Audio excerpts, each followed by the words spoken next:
सल्लल्लाहु अलैहि वसल्लम ने फरमाया लिस्साइमी फरहतान, रोजेदार को अल्लाह दो खुशियां देता है। एक खुशी तो आखिरत में मिलेगी जन्नत की सूरत में, एक खुशी इफ्तार के वक्त। सारा दिन आप अपने खाने पीने पे कंट्रोल करते हैं। देखो, खाने पीने पे कंट्रोल करने में सिर्फ ये टेंशन नहीं होती भूख और प्यास की, बड़ी टेंशन ये होती है किसी काम में दिल नहीं लगता इंसान का। रोजा रखे ना, कोई भी काम तमीज से होता नहीं, आदत ही नहीं है। जिन लोगों को सुबह नाश्ते की आदत है, नाश्ता करके ऑफिस जाते हैं, बड़े फ्रेश होते हैं, वो नाश्ता किए बगैर जा रहे होते हैं।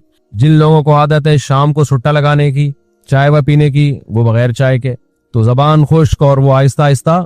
बॉडी की तो जरूरत नहीं होती इतना खाने पीने की, लेकिन आदत तो लाइफ कहते हैं ना, बोरिंग लाइफ हो जाती है, बोर होना शुरू हो जाते हैं, किसी काम में दिल नहीं लग रहा। लेकिन जब अल्लाह ताला हमें इफ्तारी के दस्तरख्वान पे बिठाते हैं, चंद निवाले पेट में उतरते हैं, कैसी तबीयत फ्रेश हो जाती है। ये आम दिनों में तबीयत में ये लज्जत इंसान महसूस नहीं करता।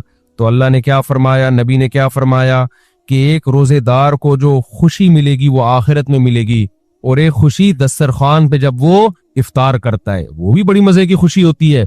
और मैं आपसे एक गुजारिश करता हूं, इसका मजहब से बराह रास्त ताल्लुक नहीं है, मेडिकल साइंस से है, लेकिन मजहब भी सेहत को की तरगीब देता है ना, सेहत बनाने की। रमजान में एक काम आप कर लें, थोड़ा खाने पीने पे क्या कर लो मेरे भाई, कंट्रोल कर लो। होता यह है कि सुबह सहरी से लेकर रात तक, मगरिब तक, जब हम भूखे प्यासे रहते हैं, हमारी बॉडी का फैट खत्म होना शुरू होता है, बॉडी निथरना शुरू होती है, जिस्म की ज़कात निकलना शुरू होती है, जिस्म फ्रेश होना शुरू होता है। उसके बाद जो हिसाब किताब इफ्तार के वक्त में फोड़ना फाड़ना होता है, उससे बॉडी की ऐसी की तैसी हो जाती है। रमजान में हार्ट अटैक के वाकयात मेरा ख्याल है आम दिनों से ज्यादा ही होते हैं। भाई अल्लाह मियां ने खाने की छुट्टी दी है, फोड़ने की छुट्टी। खाने और फोड़ने में क्या है, बोलो, फर्क है। नबी सल्लल्लाहु अलैहि वसल्लम ने फरमाया, बदतरीन बर्तन जिसको भरा जाए ना, वो इंसान का पेट है। कोई बर्तन फुल भरा हुआ अल्लाह को इतना बुरा नहीं लगता जितना इंसान का पेट बुरा लगता है अल्लाह को। मैं नहीं कह रहा कि हराम है ज्यादा खा लें आप, हलाल हराम की बात नहीं है, नापसंदीदा शरीयत की नजर में बहरहाल है, हराम नहीं है। अब आप कहेंगे भूखे प्यासे भी खाने भी नहीं दे रहा अल्लाह मियां, भी अभी भी पाबंदियां लगा रहे हैं। अल्लाह पाबंदी नहीं लगा रहा, लगा खा लो, फोड़ दो, जितना फोड़ना फोड़ दो, पड़े हुए खुद ही हो गए ना, फोड़ दो, हराम नहीं है, लेकिन पसंदीदा काम नहीं है। तो रमजान में आप अपने आप को आदी बना सकते हैं कम खाने का, अच्छा खाने का। मैं भी समोसे फोड़ता हूँ, पकोड़े फोड़ता हूँ, लिहाजा मैं आपको ये कहूं कि समोसे ना खाएं, पकोड़े ना खाएं, ये गलत हो जाएगा। जब मैं खाने लगूंगा मेरे घर वाले मेरा ही बयान चला देंगे कि आप खुद लोगों को बोल रहे हो कि समोसे मत खाओ और खुद क्या कर रहे हो, खा रहे हो। लिहाजा मैं ऐसी बात क्यों करूं जो मैं खुद नहीं कर रहा। लेकिन हम सब मिल के अज़म कर लेते हैं आपस में कि थोड़ा क्या करेंगे, कंट्रोल। मैं भी कोशिश करूंगा। अब घर वाले कहेंगे बयान देखो, मैं मैंने कोशिश का वादा किया था, तो कोशिश ही तो हो रही है कि मेरा ही बयान मुझे ही सुनाया जा रहा है। कोशिश की जा सकती, समोसे भी खा लें एतदाल से।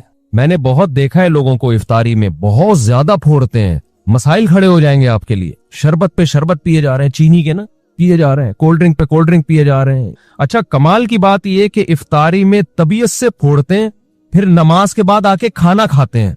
ये आज तक कम से कम मेरी खोपड़ी में ये चीज नहीं आई है कि खाना कैसे खा रहे हो यार। या तो एक खजूर से रोजा इफ्तार किया होता, नमाज पढ़ के आगे खाना खाते हैं। ये बहुत जगह हमने देखा है, इफ्तार पार्टियों में भी होता है। पहले इफ्तार पार्टी में केक, पेस्ट्रियां, समोसे, पकोड़े और चिकन और क्या कुछ होगा, वो खाने के बाद चलो जी अब जमात से नमाज पढ़े, अब खाना लगा हुआ है। अब मुझे कह रहे हो तो वो खाना लगा दिया। खाना कैसे, ये क्या खाया हमने भाई? एक आदमी ने कम से कम 6-6 समोसे खाए हैं और इतने पकोड़े खाए हैं, तो अब खाना क्या? तो लोग कहते हैं खाना रोटी सालन को कहा जाता है और चावल को कहा जाता है।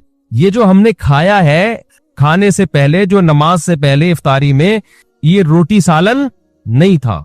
ये समोसे, पेस्ट्रियां, पकोड़े और पता नहीं रोल और क्या क्या चीजें आ रही हैं, ये तो वो था। पेट जो है ना, पेट, उसको नहीं पता खाने की डेफिनेशन हिंदुस्तान और पाकिस्तान में क्या चल रही है इस वक्त। पेट ये देखता है कि ऊपर से कोई चीज आ रही है, उसको हजम करना शुरू कर दो, पेट उसी को खाना कहता है। नहीं आई बात मेरा ख्याल है। एक दफा हमारा पेशावर जाना हुआ, तो हमारे कुछ मेजबान थे, वो माशाल्लाह पठान लोग तो वैसे ही बड़े सखी होते हैं।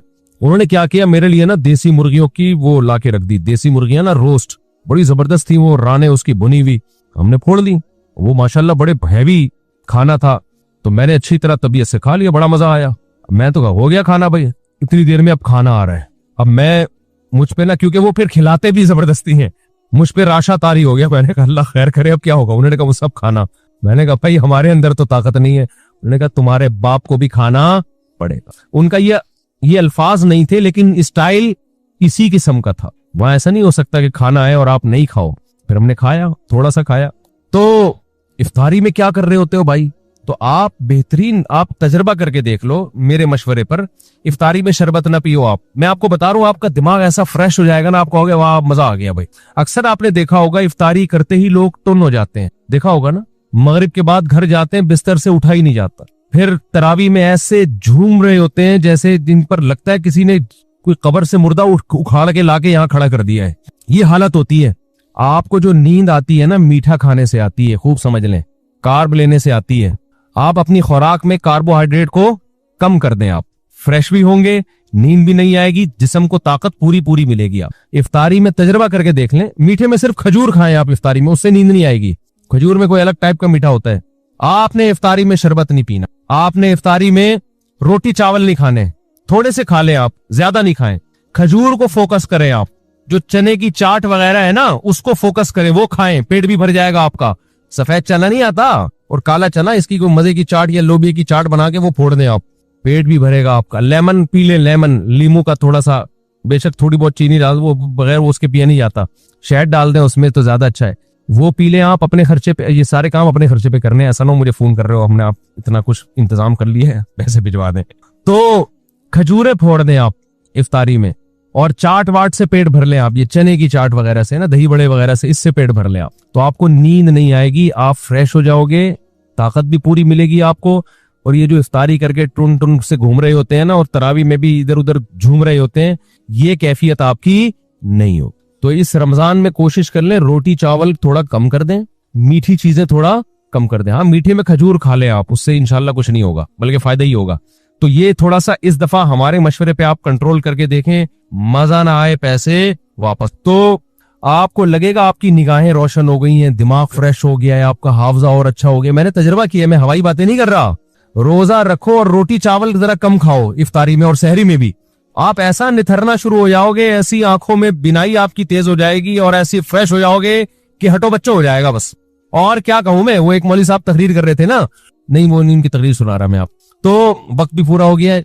तो ये थोड़ा सा रमजान में क्या करना है, थोड़ा सा मीठे पे थोड़ा सा क्या कर लो भाई, कंट्रोल लो मीठे पे। रोटी चावल भी मीठी ही चीजों में शुमार होता है उसका, क्योंकि उसमें कार्ब बहुत ज्यादा है, थोड़ा सा कंट्रोल कर लें। देखो आपकी सेहत, क्योंकि रमजान का तोहफा अल्लाह ने गैर मुस्लिम को नहीं दिया, किसको दिया है, मुसलमान को। तो मुसलमान इसको सेहत बनाने में बेहतरीन इस्तेमाल कर सकता है, तो रूहानी फायदे भी होंगे और जिस्मानी भी। लेकिन मुसलमान सुबह से लेके शाम तक रोजा रख के इफ्तारी में तबीयत से फोड़ फाड़ के जिस्मानी कुव्वत का बजाय उसको बनाने के उसका बेड़ा गर्क कर दे, और बेड़ा ही गर्क हो जाता है। तो अल्लाह ताला हम सबको हिदायत दे और तमीज से खाने पीने की तौफीक अता फरमाए।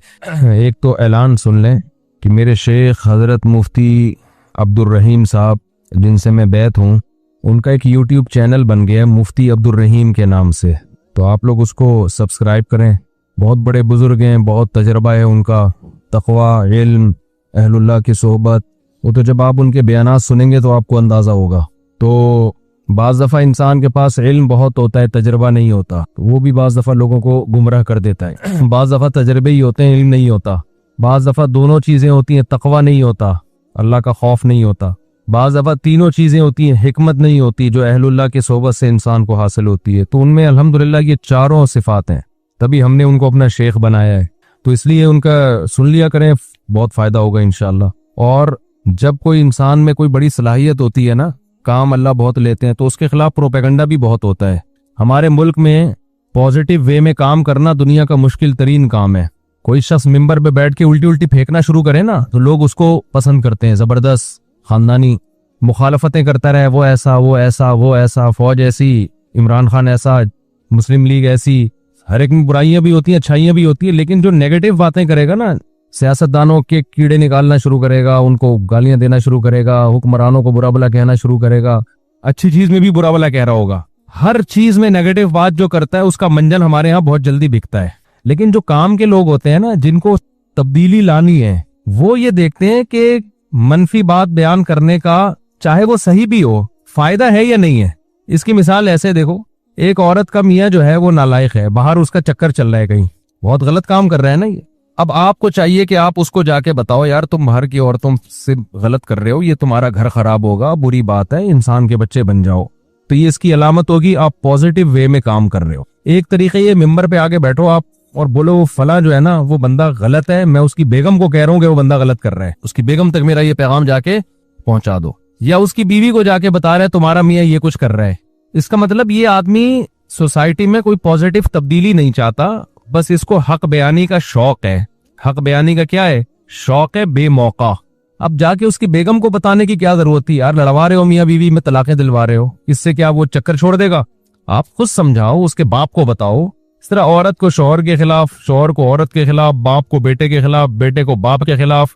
तो हमारे यहाँ बहुत से लोग इस तरह से मुल्क की इस्लाह की कोशिश कर रहे हैं कि अवाम को हुक्मरानों के खिलाफ, अवाम को स्टेट के खिलाफ, और ऐसी मुखालफत हो ना जिससे फायदा हो कि भाई ये गलत है ये सही है, तो वो मुखालफत बराए मुखालफत हो रही है।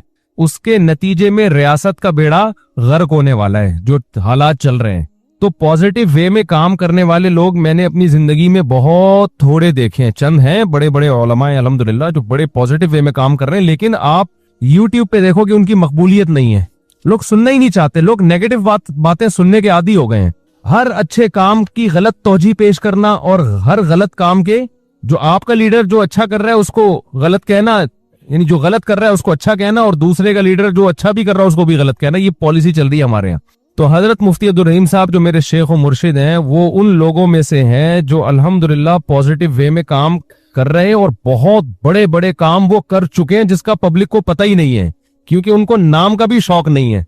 हम तो उनके करीब रहे हैं, 27 साल हो गए मुझे उनके साथ रहते हुए, हमें उनके इखलास का पता है। लेकिन जब एक बात याद रखो, जब आप पॉजिटिव वे में काम करोगे ना, बहुत से लोग आपकी टांगे खींचेंगे। कोई आपको एस्टेब्लिशमेंट का कहेगा, कोई बूट पॉलिशिया कहेगा, कोई हुक्मरानों का वफादार कहेगा, जबकि ना वो एस्टेब्लिशमेंट से 1 रुपया लेते हैं, ना कभी लिया उन्होंने, ना हुक्मरानों से उनका कोई मफाद है, लिया ही नहीं कभी ना। तो पॉजिटिव वे में काम कर रहे हैं, तो आप जरा उनको सुने तो आपको अंदाजा होगा कि अल्हम्दुलिल्लाह कि तमीज के लोग भी दुनिया में मौजूद हैं, जिनसे आपको बहुत अच्छी गाइडेंस मिलेगी और अपनी जिंदगी में तब्दीली लाने का मौका मिलेगा। आप कहेंगे मुफ्ती साहब फिर आप भी तमीज के बन जाओ ना, जब इतनी तमीज बातें कर रहे हो।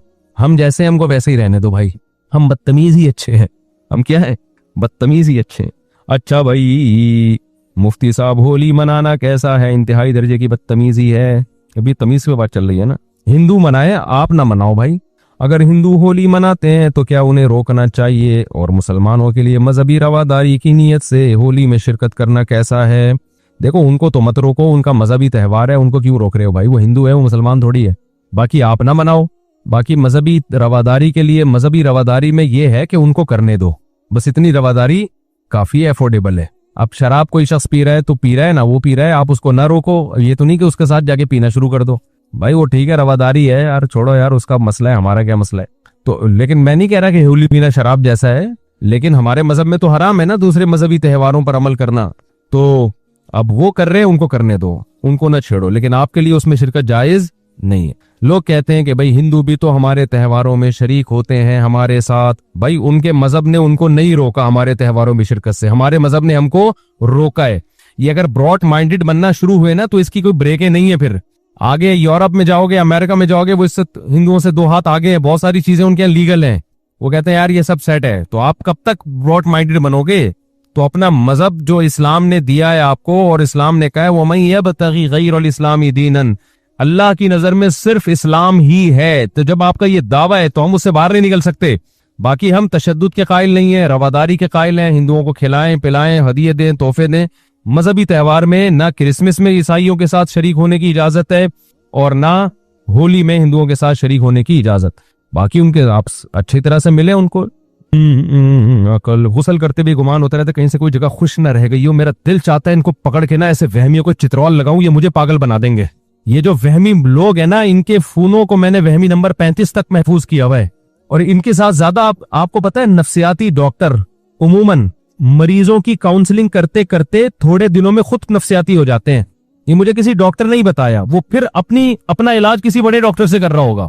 आप जिस किस्म के तबके में ज्यादा बैठते हो ना, थोड़ी देर में आप क्या हो जाते हो, वही हो जाते हो। अब वहमी आएंगे, मुझे ये जगह खुश रह गई, ये जगह खुश रह गई, गुस्ल नहीं हो रहा। जब ज्यादा सुनता है तो मुझे भी 5 दफा होता है, पता नहीं मेरा गुस्ल हुआ कि नहीं हुआ। हकीकत बता रहा हूं। तो इन लोगों से जान छुड़ाओ यार। इनका इलाज, इनका यही है कि इनको कोई वुजू कराए और बोल इंसान का बच्चा बन के जल्दी से वुजू करो, पतली गली से निकल यहां से। यही इलाज होगा, इसके अलावा कोई इलाज नहीं है इन लोगों का। रमजान का रोजा कैसे रखें, ये क्या लिखा है, पता नहीं क्या लिखा है भाई। अल्लाह मियाँ को अल्लाह मियाँ क्यों बोलते हैं भाई? अल्लाह मियाँ उर्फ में अल्लाह मियाँ बोलते हैं, इज्जत का लफ्ज समझा जाता है। मरहूम वालदा अगर ख्वाब में आकर कहे मेरी कब्र पर आओ, और फिर ये कहना कि अच्छा कज़ा रोजा कैसे, बस ऐसे ही रखें, सहरी से पहले नियत कर लें। फिर ये कहना कि जबान से कि मुझसे कब्र से बुलावा आया, क्या इसमें शिरक अंदेशा है? नहीं, ऐसा कोई शिरक अंदेशा नहीं है। मुफ्ती साहब, क्या अंबिया अपनी कब्रों में जिंदा होते हैं? क्या अकीदा रखना दुरुस्त है कि नबी के अलावा जितने अंबिया हैं वो नबी के साथ जितने, हाँ भाई, अंबिया कब्रों में जिंदा होते हैं बरज़खी हयात के साथ। आम मुर्दों से ज्यादा उनको एक खास नौयत की जिंदगी दी जाती है। होती वो बरज़खी ही है, दुनियावी नहीं होती, वो होती बरज़खी हयाती है, लेकिन बहुत पावरफुल होती है। आम मैयतों से ज्यादा पावरफुल होती है वो। मुफ्ती साहब, जन्नत की जिंदगी कैसी होगी, इस पर तफसीली बयान करें इंशाअल्लाह। मुफ्ती साहब, एथियस, अल्लाह कहते हैं कि कुरान में दलाइल दें और अकल से दलाइल दें। ये तो कई दफा बयान कर चुका हूं मैं, फिर दोबारा कर देंगे। मेरे रिश्तेदार ने मेरी कुछ मदद की और मेरे सारे बहन भाई को बता दिया। कि मैंने कहा आपने क्यों बताया? उन्होंने कहा इस्लाम में कुछ अमल दिखलाना भी चाहिए ताकि लोगों में तरगीब हो। अब मेरे बहन भाई मुझे ताना दे रहे हैं, अबे भाई आपने कुरान में यह है कि दिखा के भी खर्च करो और छुपा के भी खर्च करो। छुपा के इसलिए ताकि इखलास हो, दिखा के इसलिए ताकि लोगों को तरगीब। लेकिन जिसको दे रहे हो वो इज्जतदार आदमी है, तो फिर उसके बारे में मत बताओ। आप अपने रिलेटिव को दे दिया, सारी दुनिया में बता दिया मैंने उसको दिया है, तो ये इसमें तो बेइज्जती है ना अगले की। तो ये गलत चीज है, इससे तौबा इस्तिगफार करना चाहिए। जनाब वाला, क्या हर नेक काम करने से पहले नियत करनी पड़ेगी? कर लेनी चाहिए तो सवाब ज्यादा मिलेगा। जैसे कि हुकूकुल इबाद, हमें तो बचपन से हुकूकुल इबाद वगैरह सिखाया जाता है, तो क्या हर इससे पागल हो जाते हैं आदमी। अब अब्बा को कुछ दे रहे हैं, मैं नियत करता हूँ सवाब हासिल करने की, ये लो अब्बा। बेगम को कुछ ला के खिला रहे हैं, मैं नियत करता हूँ सवाब हासिल करने की। बस दिल में नियत करो, अल्लाह मैं जिस मखलूक को भी खिला रहा हूँ किसके लिए? तेरे लिए। तो बस ये काफी है। हर दफा नियत कर लो तो और अच्छी बात है, लेकिन वहमी ना बन जाओ फिर। मुफ्ती साहब, आप मसले मसाइल के सेशन से पहले 4 रकत पढ़ लेने का कहते हैं, इसके बाद 2 रकतें भी तो सुन्नत मुअक्कदा होती हैं। 4 रकतें सुन्नत मुअक्कदा है, उसके बाद 2 रकतों के बारे में इख्तलाफ है कि वो सुन्नत मुअक्कदा है या नहीं है। तो हमारी तहकीक यही है कि वो सुन्नत मुअक्कदा नहीं है। बाज़ उलमा कहते हैं मुअक्कदा है। इतनी लंबी नमाज हो जाती है जुम्मे की यार, लोगों को आसानी भी तो देनी चाहिए ना इस जमाने में। दोनों कौल है तो आसान कौल को ले लेना चाहिए, समझते हो?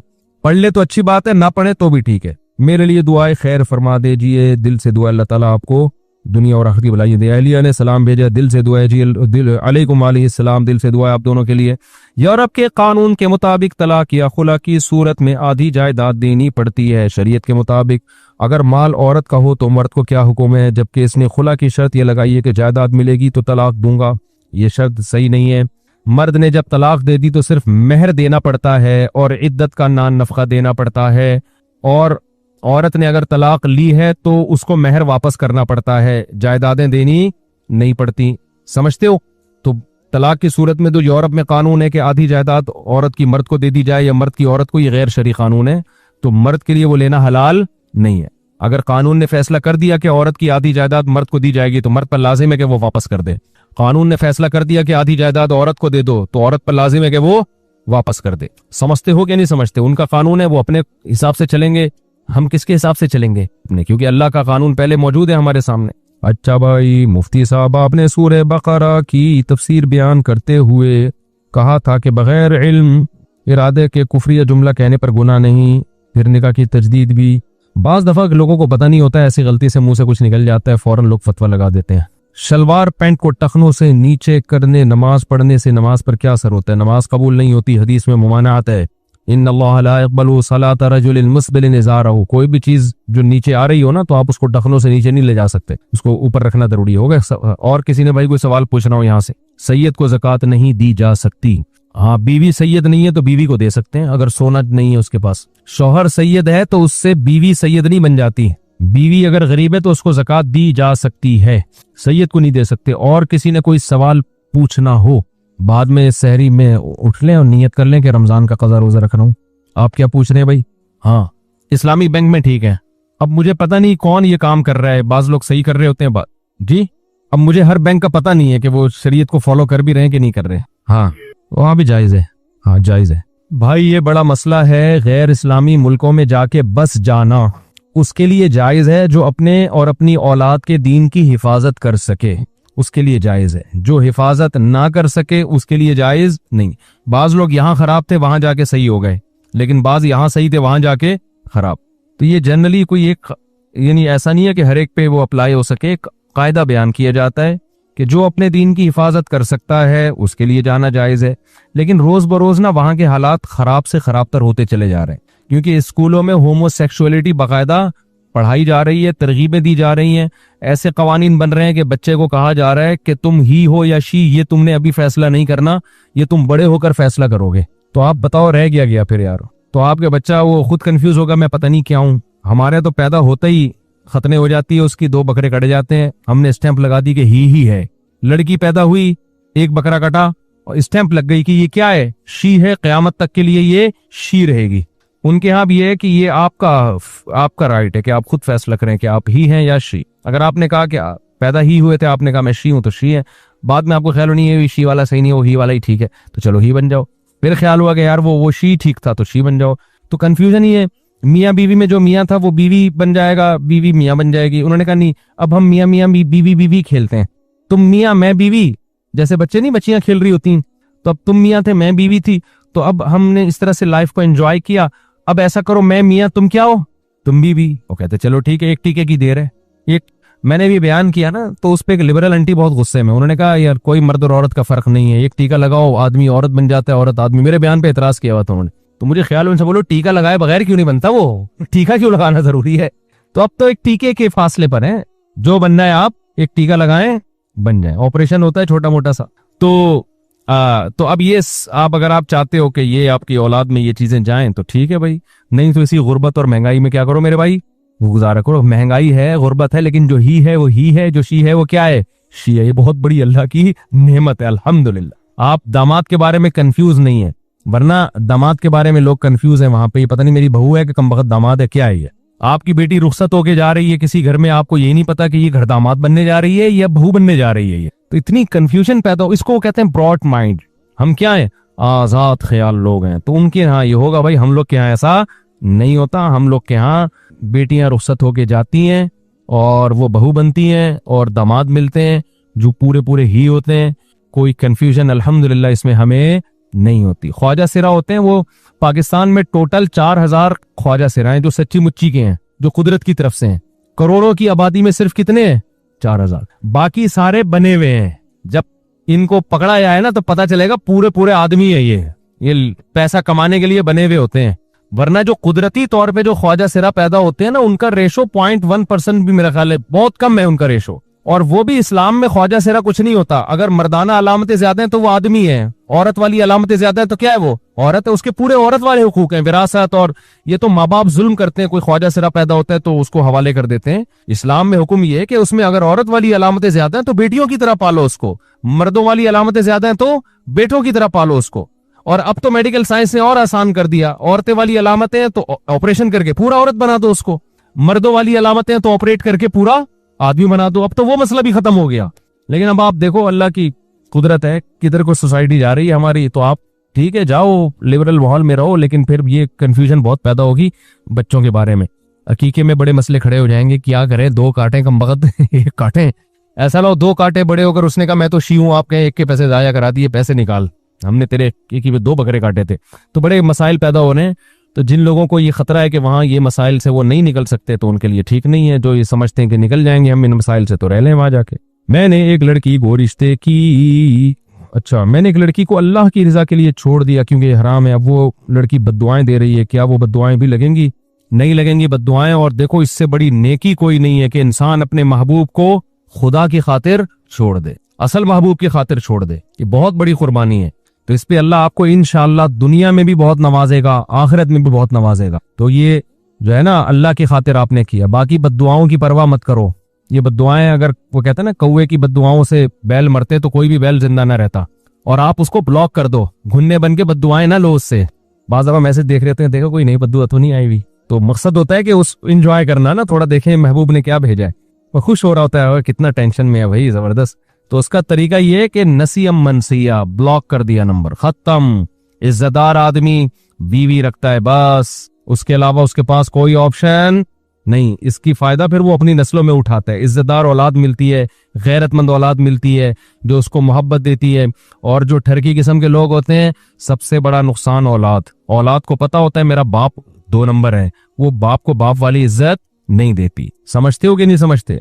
तो हमारे घरों में जो इज्जत और मोहब्बत है, ये इसी वजह से है कि हमारे घरों में अल्हम्दुलिल्लाह मर्दों में मेजॉरिटी पाकदामन है। अब खराबियां आ रही हैं तो घरों का माहौल खराब होगा। नहीं वो तो ठीक नहीं है, नहीं ये तो सही नहीं है, नहीं फिल्मों के तो लाइक नहीं कर सकते ना आप। तो ऐसा वाकया हुआ है, मलबे तले पूरी फैमिली थी, फातोत नुमा शक्ल में एक औरत आई कि मेरे बच्चे इस मलबे के नीचे हैं, हाँ। वो दिल सक्सी रहे। जब उनको निकाला गया तो पता नहीं, वल्लाहु आलम, ऐसा हो सकता है, मुमकिन है। अल्लाह की कुदरत से तो कुछ बईद नहीं है। जी जी जी, अल्लाह की कुदरत से तो कोई बईद नहीं है भाई। सुभान अल्लाह व बिहम्दिका। भाई आखिरी सवाल, बस बच्चा काफी देर से पूछ रहा है, जल्दी बस आखिरी। बस मदरसा काबिल एतमाद हो तो ज़कात सदका दें, काबिल एतमाद नहीं है तो नहीं दें, ठीक है। बाकी वो वकालतनामा ले लेते हैं। नहीं, मदारिस में दोनों तरह की रकमें आती हैं, ज़कात भी आते हैं, नफली सदके भी आते हैं, तो सादात पर फिर वो दूसरा कर देते हैं।